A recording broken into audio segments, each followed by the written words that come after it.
Bienvenue dans l'émission Parlons Relations, le pod-talk où on apprend à mieux comprendre les relations qui nous entourent.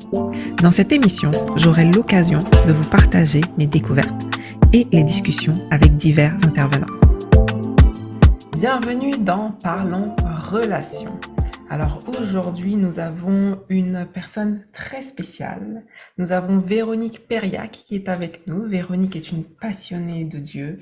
C'est une formatrice et intervenante sociale depuis plus de 20 ans. Elle a exercé au Canada, en France. Elle est détentrice d'un diplôme en études supérieures en travail social et elle est en sciences de l'éducation. Elle est spécialisée en sciences de l'éducation. Elle a également eu un diplôme à la Sorbonne en ingénierie et management des organisations.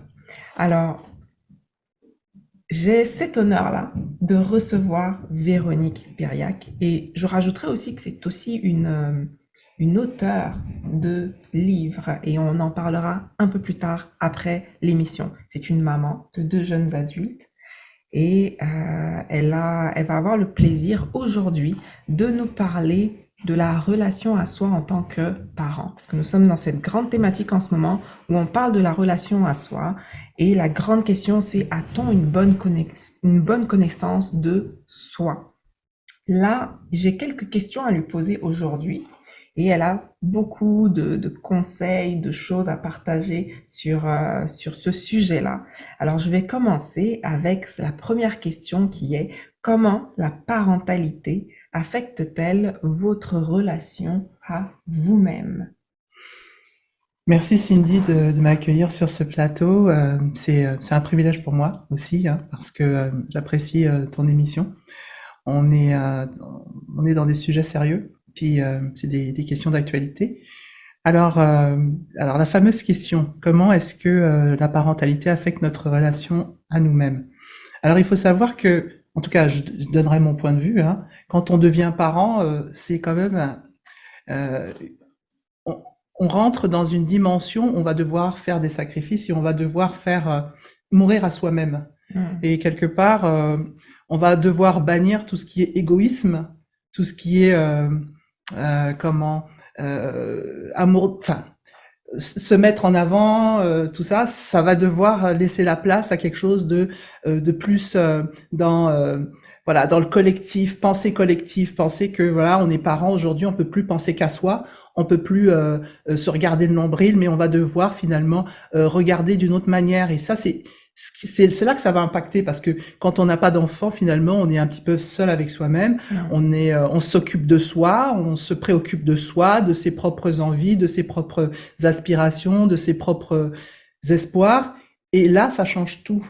Alors, c'est aussi la raison pour laquelle il y a certaines personnes qui vous diront, moi, je ne veux pas d'enfant. Parce qu'elles ont très bien compris l'enjeu. Derrière, il va y avoir à devoir faire des sacrifices, il va y avoir à devoir, comme je disais tout à l'heure, mourir à soi-même.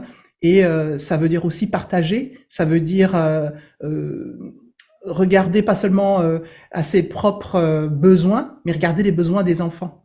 Et c'est pour ça que c'est quelque chose c'est un défi en fait. C'est un défi et c'est ça qui va changer par rapport à une personne qui vivrait seule. Et il faut avoir conscience de ça, parce qu'on doit rentrer dans l'amour inconditionnel. Et l'amour inconditionnel, ça veut dire que on doit aimer l'autre, l'enfant finalement, quelles que soient les circonstances. Voilà. Tout à fait, tout à fait. Waouh.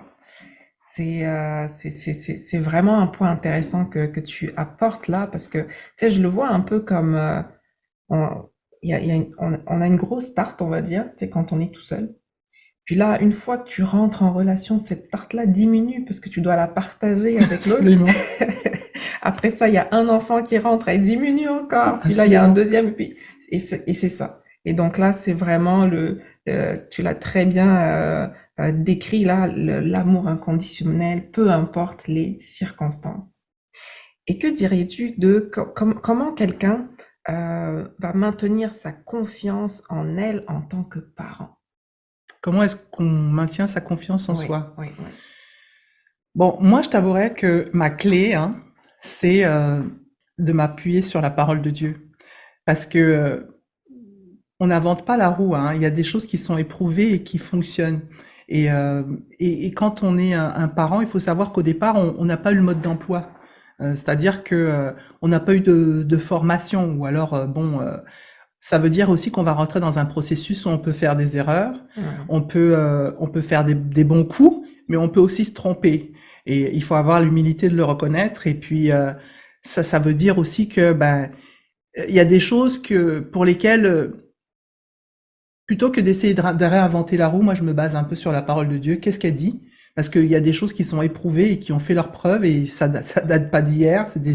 des générations, des siècles, et ça ne trompe pas. Donc je t'avouerai que m'appuie beaucoup sur la parole de Dieu, parce qu'elle est toujours vraie, elle est toujours d'actualité, encore plus aujourd'hui que voilà, dans le contexte dans lequel on vit aujourd'hui, Ouais. avec tout ce qu'on peut voir. Et donc pour moi c'est une belle balise en fait, et ça me donne des billes pour comment réagir, comment fonctionner, comment, comme je te dis, on n'apprend pas à être parent. Enfin, si on l'apprend justement, c'est pas inné, c'est Ouais. quelque chose qui s'apprend avec Avec l'expérience et en l'expérience. faisant peut-être parfois en tombant, en faisant des erreurs, mais le plus important, c'est l'intention qu'il y a derrière. C'est-à-dire avec quel cœur on le fait, quelle motivation. Si on a décidé ou cadré un enfant d'une certaine manière, ou voilà, c'était quoi l'intention derrière. Il faut toujours regarder à ça, parce que des fois, on peut se dire ah bah oui, ben là j'ai mal agi et être découragé. Non, il faut finalement se réajuster à chaque fois quand on est Mhm. parent, se réajuster à chaque fois, et tenir compte des leçons, de ce qui a fonctionné ou pas, pour se réajuster. Ouais. Ok. Wow. C'est merveilleux. Puis là, j'entends potentiellement quelque chose qui peut se dessiner pour toi dans le futur par rapport à de la formation supplémentaire aux parents. Mais bon, ça c'est un autre sujet. C'est un autre sujet, mais c'est certain que être parent, c'est pas quelque chose de facile. Pour nous autres qui avons eu des parents, on a pu le vivre d'une certaine façon. On peut le voir avec d'autres personnes qui le vivent, avec des situations compliquées, des situations difficiles, des contextes compliqués des fois aussi. C'est vraiment pas facile. Puis ça prend des personnes comme toi vraiment pour outiller aussi les familles à gérer leur quotidien. Ouais, c'est vrai que disons que j'ai cette grâce, c'est d'avoir expérimenté par moi-même en tant que parent, mais puis aussi de le voir au quotidien. Parce que comme je suis intervenante sociale, je vois les challenges des parents, et je vois la progression des challenges, et ce qui existe aujourd'hui, c'est pas la même chose que ce qui existait avant. Et avec tous les défis qu'il peut y avoir avec dans la relation parent-enfant, bah oui, il faut vraiment être équipé, il faut vraiment être outillé, Mm. et c'est pas quelque chose d'inné. Euh, Peut-être qu'on aura l'occasion d'en parler, mais même notre background personnel, culturel et autres est en jeu. Et ça, c'est sans cesse à réadapter, réinventer. Mm. Mais le plus important, je dirais que c'est de transmettre la vie Mhm. dans ce qu'on fait, puis de le faire avec sagesse et intelligence. Et donc rien de tel que la parole de Dieu finalement pour nous aider dans nos choix. Ouais, ouais. Très intéressant. Troisième question. Comment les relations avec le conjoint ou le partenaire peuvent-elles affecter la relation à nous-mêmes en tant que parents? Alors, moi, je dirais quelque chose de simple. Dans la relation avec les enfants et le conjoint, je dirais que les parents doivent toujours mettre leur relation en premier. C'est très important de toujours valoriser la relation parentale avant celle avec l'enfant. Parce que c'est un écueil qu'on peut voir beaucoup, surtout avec les femmes, où on va mettre l'enfant au centre, et même ça va devenir Mhm. une priorité, ça va vraiment devenir le centre. Et ça, c'est un écueil. Pourquoi? Parce que l'enfant, il grandit et puis il part. À un certain moment, on Mhm. se retrouve avec son conjoint. Et souvent, les gens mettent les femmes particulièrement, mettent les choses dans le mauvais ordre. À savoir qu'elles priorisent leurs enfants, elles priorisent le conjoint, et puis après, peut-être parfois, elles se priorisent elles. Mais des fois, elles oublient de prioriser le conjoint et la relation avec le conjoint. Wow. Surtout quand Mhm. l'enfant paraît, puis qu'il est bébé, qu'il a toutes sortes de besoins, ce qui sont assez légitimes d'ailleurs.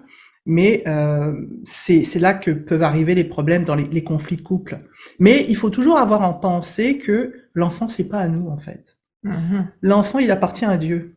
Il nous a donné d'être gardien de l'enfant pendant une période précise, Et on se rend bien compte quand l'enfant devient un jeune adulte, hein, qu'il y a des choses qui nous échappent là, qu'on n'est plus puis là il y a des choses qu'on peut plus gérer parce que l'enfant il répond juste pas, il en veut plus de notre autorité et que à un moment il faut juste le remettre à la grâce de Dieu parce qu'en fait on n'a plus de levier et on n'a plus l'autorité sur lui.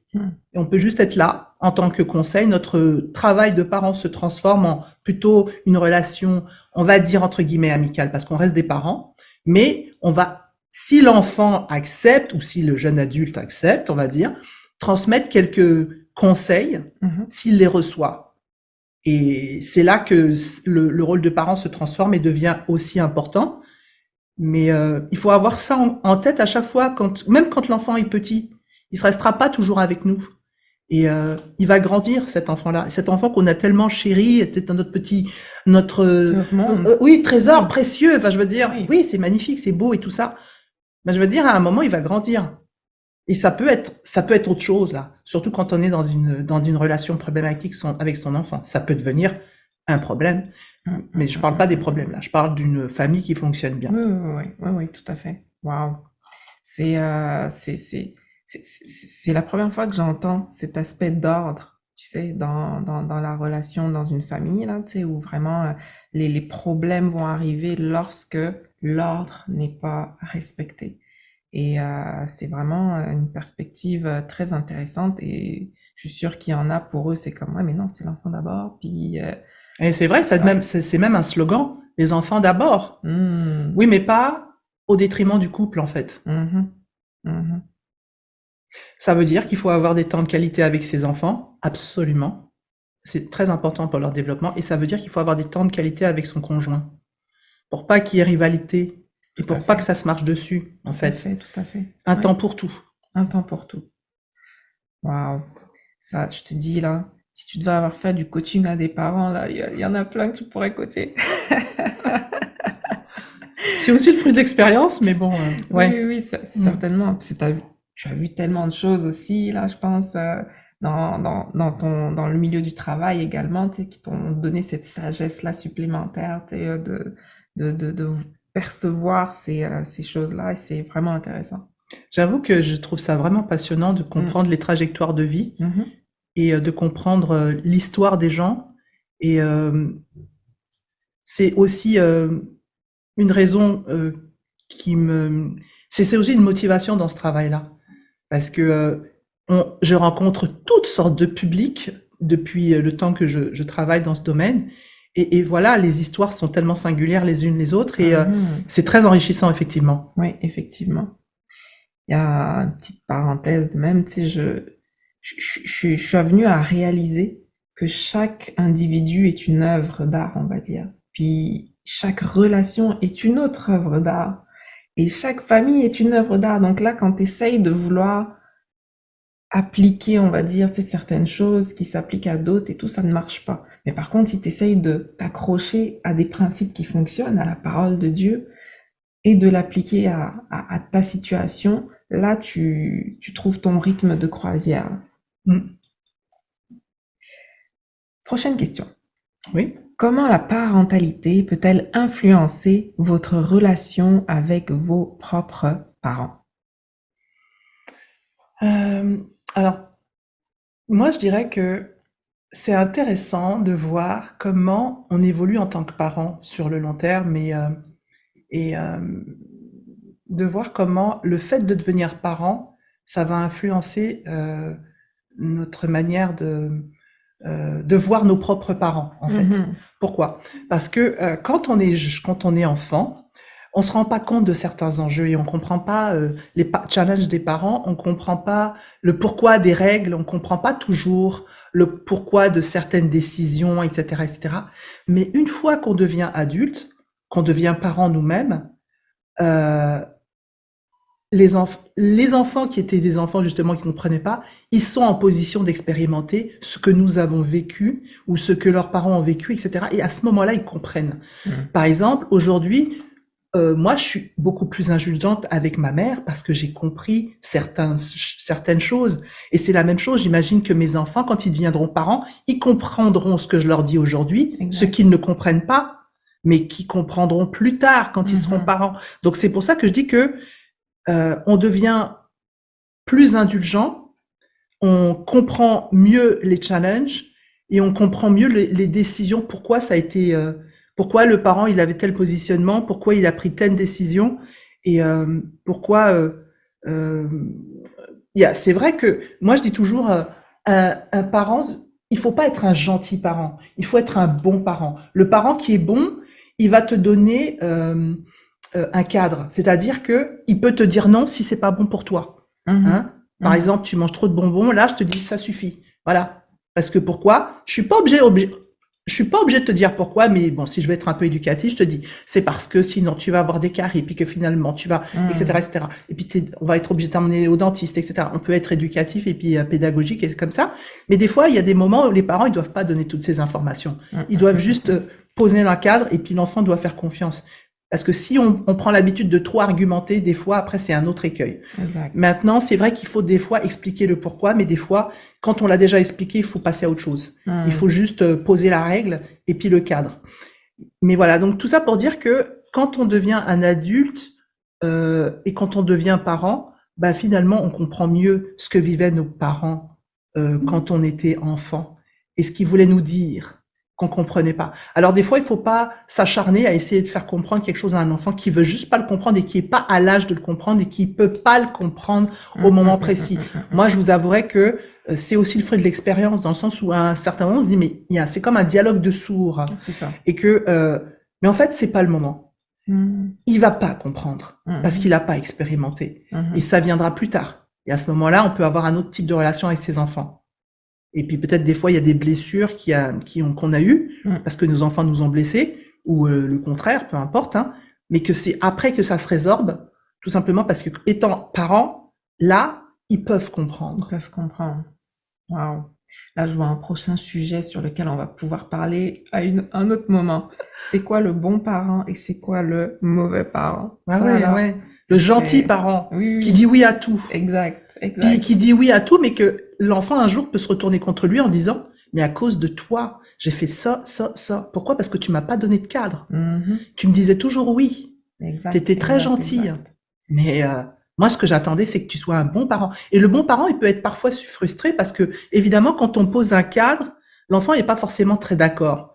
Et puis, évidemment, il peut montrer son mécontentement. Et c'est pour ça qu'il faut être droit et rester Mhm. ferme. Mhm. Mais dans son fort intérieur, il sait que c'est pour son bien. C'est ça. Donc, ça veut dire que quand on prend une décision comme ça et qu'on pose un acte comme on est un bon parent, Mhm. ben on le fait pour Mhm. son bien, puis on veut l'emmener vers la vie.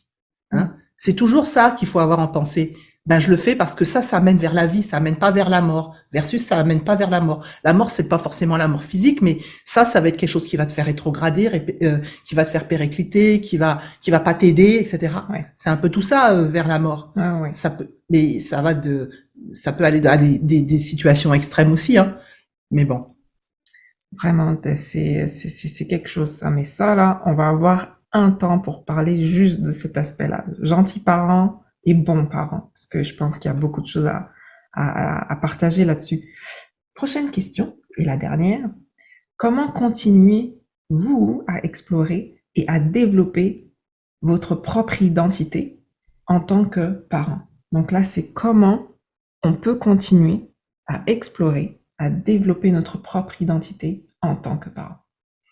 Alors moi, je dirais que pour moi, c'est un peu facile parce que comme je suis dans ce domaine-là, je veux dire, je transmets. Mhm. Donc je continue à m'améliorer en tant que parent, c'est-à-dire que j'ai vu par l'expérience les erreurs que j'ai pu commettre et je peux transmettre, parce que j'ai justement cette plateforme YouTube où je donne des conseils, etc. Et je peux finalement essayer de faire gagner du temps à certaines personnes. Ça ne marchera pas parce que ça, c'est le fruit de l'expérience. Ça ne marche pas parce que c'est aussi le fruit Mhm. de mon expérience professionnelle ou de mon expérience familiale, etc. Donc, on peut gagner en temps, on peut éviter certains écueils et Ouais, c'est comme ça que moi, je continue de faire vivre et de me développer parce que je sais que je suis pas parfaite et aucun parent ne l'est, mais on peut s'améliorer ouais, et on sait ce qui fonctionne quand on commence à avoir un peu plus d'expérience et ce qui fonctionne pas, ou alors ce qu'on aurait dû faire autrement. Et là, on peut transmettre aux autres générations en disant, ben, moi, je te conseille de faire autrement parce que bon, les challenges aujourd'hui dans notre société, c'est pas les mêmes. Moi, quand j'ai élevé mes enfants, il y avait un contexte sociétal. Aujourd'hui, c'est un autre contexte sociétal, encore plus intense, plus dur. Il y a encore plus de, comment dire, de pression, puis de choses extérieures qui viendront entraver notre éducation. Alors, c'est important que de transmettre ces choses-là. Et puis, c'est aussi, si on n'est pas comme moi, ben, par exemple, si on donne pas on fait pas comment dirais-je, transmet pas à des publics ou ça, on peut le faire même à ses propres petits-enfants, ou alors à ses propres enfants. On peut toujours transmettre quand on devient grand-parent. Oui. On a aussi cette possibilité de transmettre certaines choses. Après, c'est sûr que quand on est grand-parent, c'est pas le même travail que quand on est parent. Non, c'est clair. Mais il y a des choses qu'on peut transmettre encore. Et puis, il est jamais trop tard pour se raviser. Il est jamais trop tard pour demander pardon à son enfant si on sait qu'on a une attitude ou quelque chose qui l'a blessé quand il était chez nous. On peut revenir sur des choses et puis on peut se remettre en cause. Il faut toujours avoir cet œil un peu d'introspection. C'est important de se poser des questions et de se dire ah peut-être que j'étais pas parfait à ce moment-là, j'ai fait ça. Après, je dis pas qu'il faut faire éternellement ça, hein, parce que Non, les enfants, ils ont besoin de parents solides qui savent où ils vont. Ouais. Mais on peut toujours s'améliorer. Ouais. Et c'est intéressant cet aspect de se remettre en question en tant que parent, toujours essayer de s'améliorer et d'apprendre dans cette transmission-là qu'on fait à l'enfant. Et j'ai l'impression que c'est pas tous les parents qui vont s'accorder cet espace-là et tu sais, ils vont comme continuer de la même façon qu'ils connaissent faire les choses parce que pour eux c'est ça. Puis tu sais, ils vont juste évoluer dans le même sens. Oui, c'est vrai. Et parce que ça demande quand même de l'humilité que de se dire, de se remettre en cause et puis de se dire effectivement peut-être que il y a des choses à améliorer. Mais c'est une quête qui devrait être la nôtre dans tous les domaines, pas seulement au niveau familial ou de l'éducation de nos enfants. Même au niveau professionnel, on vous demande toujours de vous tenir au goût du jour, de vous poser des questions, d'aller réfléchir, prendre un temps pour aller réfléchir, de vous dire ah bah oui, le monde change, il évolue, il faut remettre à jour les connaissances, etc. Donc ça veut dire qu'il faut avoir cette gymnastique d'esprit et puis cette mentalité que de toujours essayer d'éprouver des choses et puis de se remettre en cause, mais en même temps, bah, quand c'est des choses qui sont éprouvées et qui sont efficaces, bah, les appliquer tout simplement. Ouais. Waouh, je trouve que c'est passé trop vite ce temps. On est passé à travers nos 5 questions pour la relation à soi en tant que parent, mais c'était riche en informations, riche en conseils aussi pour les parents et je te remercie infiniment pour tout ça, pour tout ce que tu as apporté aujourd'hui. Et je voudrais terminer par présenter les œuvres que tu produis. Tantôt tu as dit que tu avais une chaîne YouTube. La chaîne s'appelle Des mots pour les mots. Et je vous invite vraiment à aller voir cette chaîne-là parce qu'il y a surtout pour les parents, là, vous allez être gâtés par tout ce qu'elle apporte comme conseils sur cette chaîne-là et n'hésitez pas à partager si ça vous a plu également. Elle a un premier ouvrage qu'elle a réalisé, un livre qui s'appelle Dany, l'enfant du pays, sur le thème des reste avec. Oui, reste avec. Reste avec. Est-ce que tu peux juste nous dire un petit peu de quoi ça parle, ce livre-là? Alors c'est vrai que moi, étant intervenante sociale, souvent je mets le doigt sur des problèmes. Évidemment, la relation parent-enfant qui fonctionne bien, ça m'intéresse, mais là où ça devient problématique, c'est là où je pense que c'est important de donner des clés, et c'est là où il faut essayer de donner quelques conseils, parce que c'est là que les parents, ils ont besoin d'avoir des réponses, être porteurs de solutions pour certaines, quand il y a problème, en fait, parce qu'il y en a tellement des problèmes. Après, j'en vois au quotidien dans mon travail.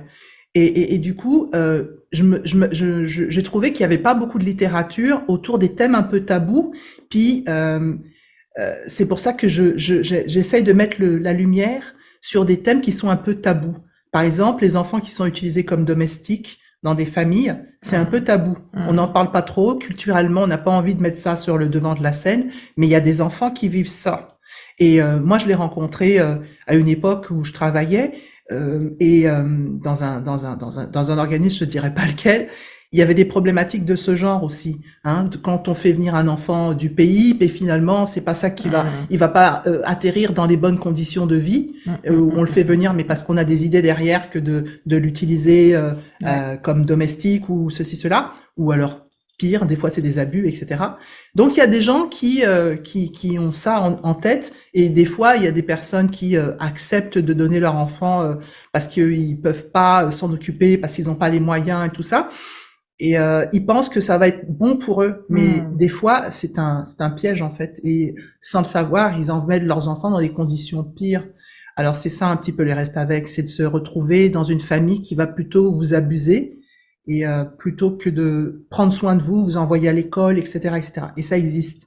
Alors moi je mets le doigt là-dessus, par exemple, parce que je trouve que il y a ce petit côté un peu militante là où je veux toujours dénoncer des choses qui sont cachées, puis des choses qui sont tabous, parce qu'il faut aider les gens qui sont dans cette situation. Il y en a plus qu'on ne le pense, et c'est important qu'ils aient aussi des supports, et puis qu'on en parle de ça. Même dans des familles où on n'a pas de problème de ce genre-là, parce que nos enfants aujourd'hui, ils ont besoin de comprendre le monde dans lequel on vit, et l'actualité, de toute façon, est là pour nous rappeler tout ce qu'il peut y avoir comme le monde aujourd'hui, il y a beaucoup de problèmes, il y a beaucoup de challenges.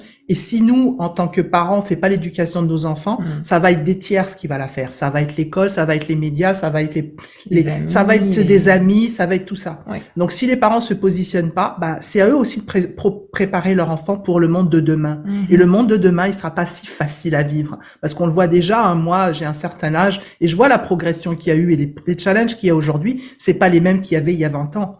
Et aujourd'hui, nos enfants, ils sont confrontés à beaucoup de pression, et puis c'est aussi le monde qui rentre dans la maison, hein, avec les médias, les écrans et tout ça. Donc, il faut comprendre que les enfants aujourd'hui, ils ont des challenges encore plus grands, et c'est important qu'ils soient au courant. Et c'est important qu'ils soient au courant de certaines pratiques, de ce qui existe, pour que nos enfants ils puissent avoir des billes, ou alors pas tomber dans certains pièges. Waouh, c'est un beau cadeau ça que tu fais à la société vraiment.